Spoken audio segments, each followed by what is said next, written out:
Okay, so before you install your seal cartridge bearing, right in the surface right here, the beveled surface, it's all integrated, so they made that part of the carbon frame where the bearing is going to sit. We're just going to do a real light coat of grease, a multi-purpose grease. I'm just using the Park Tool Poly Lube. You can use a brush, you can use your finger.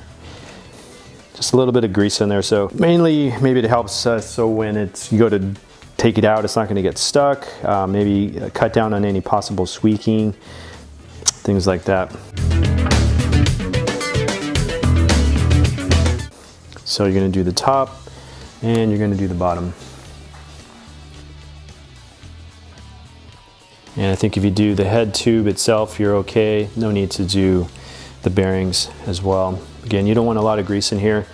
A lot of chunky grease, all it's going to do is it's going to squish out, it's going to attract more dust, unnecessary dust. You don't want any dust being attracted to the seal cartridge. Even though they're sealed, dust can get in over time.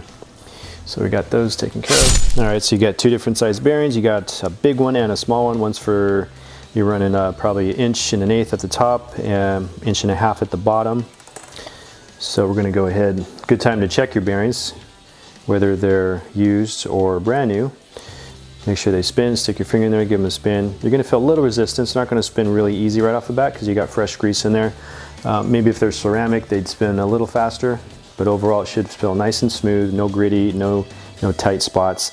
And sometimes on the bearings you'll have some information, like this one has, tells me it's 1 1/8", 45-degree angle by 45-degree.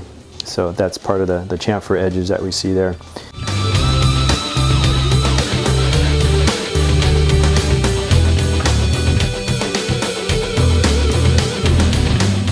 So this should sit down.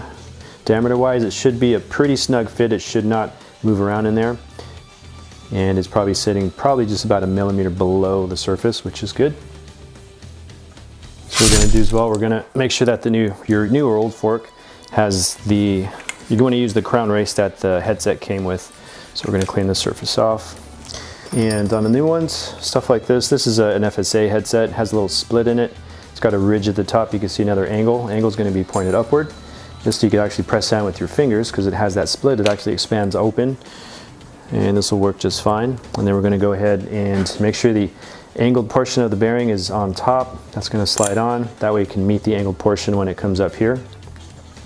And just make sure you have the rest of your headset ready to go, because once you have this, you're going to be holding it with one hand, coming in and sliding all the rest of your stuff on your stem, get everything all nice and tightened up. So that should be it for the bottom. So we should be able to just slide on up and go ahead and get that firm. And then we can give it a spin, make sure things are good. Perfect. We'll go ahead and continue with the rest. So the rest of the headset actually, it looks like another split washer with a little ridge on it. That's going to go on first. Basically, it's like a reducer. So that little wiggle that we have there, it's going to take up that little wiggle and make it a lot more solid. Yeah, so it's better stability, and that sits almost flush down right there. And then some of these will have a very, very thin, paper thin washer. It could be plastic, it could be metal like this one here. In some cases it's used if there is some rough surfaces, uneven surfaces that are not allowing you to get a proper headset adjustment. You may or may not know you need this until final adjustment.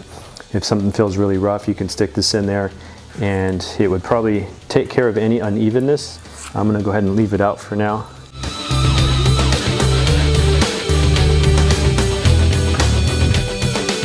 And now we're going to use our top covered dust plate, and sometimes these have a little O-ring built in, so it keeps dust out as well. This one you can position your logo whichever way you want. Fork is positioned in the correct way. We have our fork brace on this particular model on Fox fork facing forward. Usually you got this upper crown.